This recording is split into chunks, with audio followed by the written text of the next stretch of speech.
And tell me, because a lot of people think, well, if I've taken a few days off, and I know I put a post on LinkedIn I think whenever I went on holiday in March, and while I was away, I was working.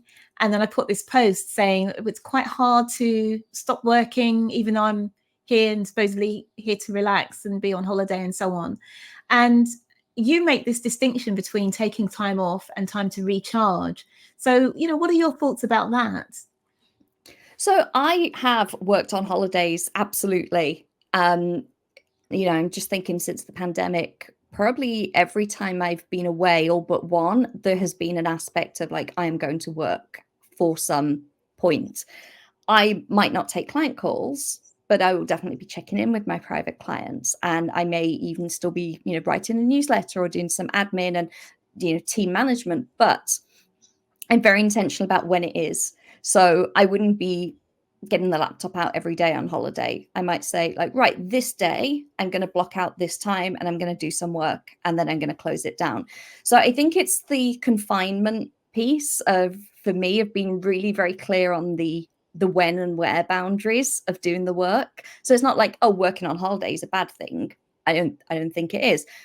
But are you doing it because it works for you? You've allocated a time, you're quite happy doing it. It sounds like you were quite happy doing it. But we have to balance that with, are you doing it because you feel like you should?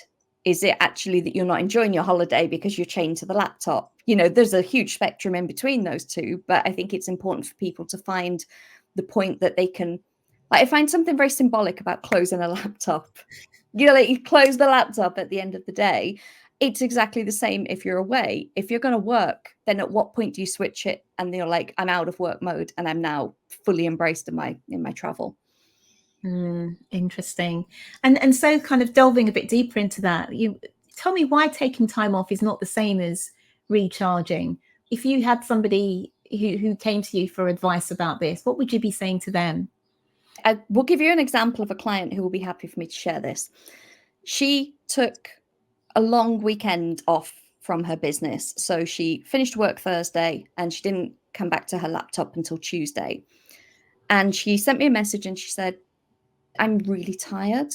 I've taken all of this time off and I'm really tired. And I was like, okay, so what did you do? And she went, well, on Friday, I drove from Austin to Houston. And then I had dinner with 9 people.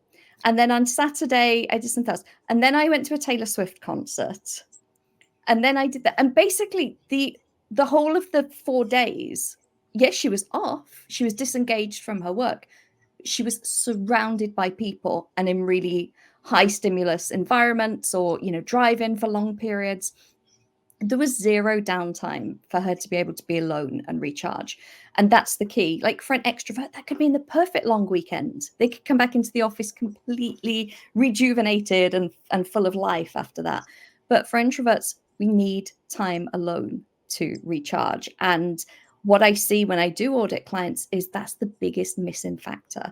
Actual time alone. So they'll go, but I take lots of time off. And I'm like, okay, but how much time do you spend alone? And that's not like we have to be like a monk and lock ourselves away for days and days and days. There are ways of getting solitude throughout the day. And of course, there are ways, if possible, of taking bigger chunks of solitude, which are really great for us, great for our mental health, great for our creativity, great for our innovation. But being off from your work and still running around and doing, a ton of things, especially people with families, right? If you're off for the weekend, but you are playing mum taxi, or you're, hopping from one thing to another, and then you're seeing friends and you're doing this, you might have fun and it might be wonderful, but you're not fully recharging. You're not going to have the best quality of energy, let's say, for the following week.